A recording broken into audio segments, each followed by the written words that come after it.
There was a man by the name of Francis Scott Key. He penned a song I'm sure you're aware of. It's in most hymnals throughout our churches. We go, however, to a ball game or a church service and the words float over our minds and our lips, and we never really think about what it means. It is our song as an American. It's called the national anthem. During this time, the colonies were engaged in vicious conflict with the mother country, Britain. Because of this conflict and the protractedness of it, they had accumulated prisoners on both sides. The colonies had prisoners and the British had prisoners, and the British held their prisoners on boats about 1,000 yards offshore. The U.S. government sent out a petition in hopes to negotiate a release of these prisoners. On the appointed day, they sent out a man to discuss this. His name was Francis Scott Key.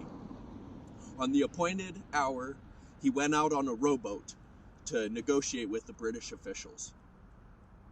Jubilant in the fact that he had been able to successfully negotiate a one-for-one exchange, he went down in the deck where the prisoners were being held, and he says, "Men, I've got news for you.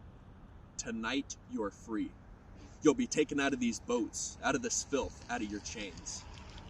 He says, "Tonight we have successfully negotiated your release. You are free." He went back up on board to arrange for their passage, and the admiral came aboard. And he says, "We have a slight problem. We will still honor our negotiation, but after tonight, it won't matter. It'll merely be academic."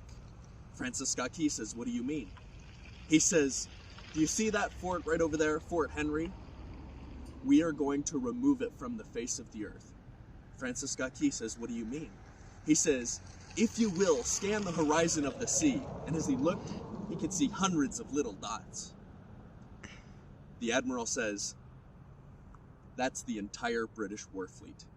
All of the British guns, all of the British armament is being called upon to demolish that point. It will be here within striking distance in a matter of 2.5 hours. These men would be free anyway." Francis Scott Key says, "You can't shell that fort. That's a large fort. It's filled with women and children. It's predominantly not a military fort." The admiral says, "Don't worry about that. We've given them a way out." He says, "What's that?" He says, "If they will lower that flag you think so much of, the shelling will stop immediately. And we will know that you've surrendered, and you will now be under British rule." Francis Scott Key went down below to tell the men what was about to happen.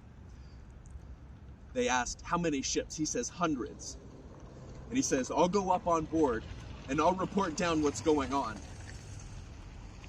As he walked up, and as the haze hung over the ocean as it does at sunset, suddenly the British war fleet unleashed. Boom! He says there were so many guns that there was no reliefs. He says the sky, although dark, was suddenly lit.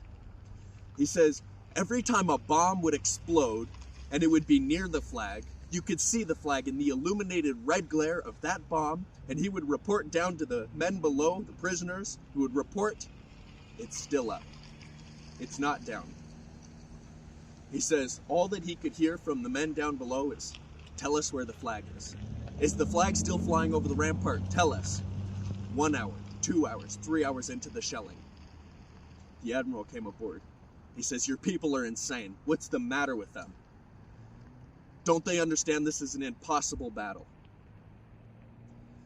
He says, Francis Scott Key says he'd remember when George Washington had said, "The thing that sets the American Christian apart from all other walks on earth is he will die on his feet before he'll live on his knees." The admiral says, "We don't understand something.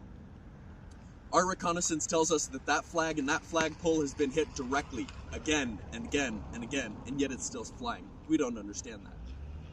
And he says, "But we're about to bear all of the guns to bear on that point. All of the British guns, all of the armament is going to be called upon to demolish it."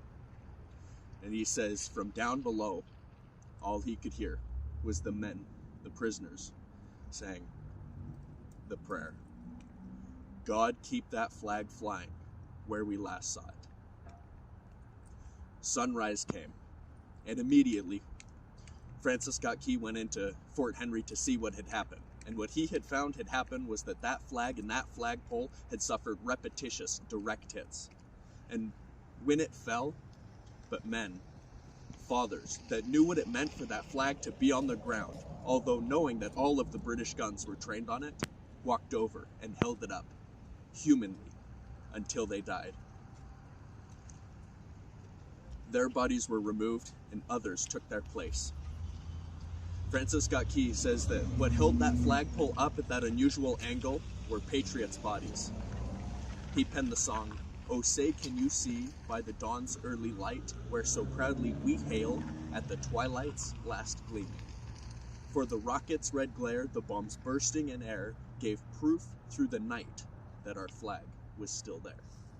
Oh say does that star-spangled banner yet fly and wave, for the land of the free and the home of the brave."